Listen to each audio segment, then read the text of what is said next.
ay tunay na araw. Hey, Pasko na naman, di naman kung kailanman. Pasko, paksi, pasko, paksi, pasko, paksi, pasko, paksi. Hey! Wow! It's another Wednesday, palapit na ang Christmas Day. 20 days to go na lang, pero bago yan, magsasama-sama muna tayo sa 5 minutong siksik ng batian at kamustahan. Dito lang sa show na para sa inyo, dahil kayo po ang star dito. Ako po si Jantas, namamas ko po dito sa TFC Connect!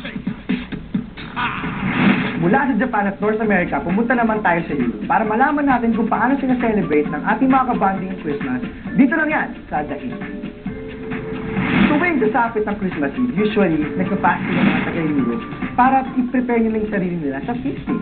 Pagpatak ng Christmas Day, pwede nang buksan ng mga bata ang kanilang mga regalo under the Christmas tree.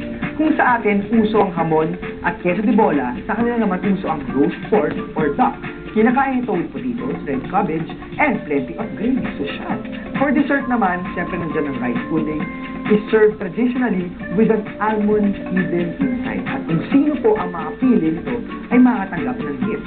Uso rin ang pagkanta ng mga Christmas carols. O parang kaya nila kinakanta in Germany.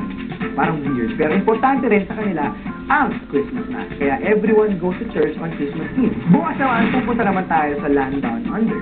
Kaya naman kung gusto nyo i-share ang inyong mga Christmas experiences all over the world, magkwento lang kayo. Email na dito sa TFC Connect and put the in-thing to subject heading. Jingle bell, jingle bell, jingle bell. You heard it right, mga kabanding. Rock and roll Christmas ang magaganap para sa inyo dyan sa Dubai.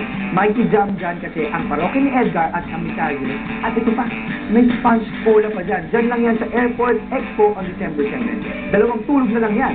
May tickets na ba kayo? Dapat kung sa inyo bumili na kayo. Ito pa ang mas astig at mas rock.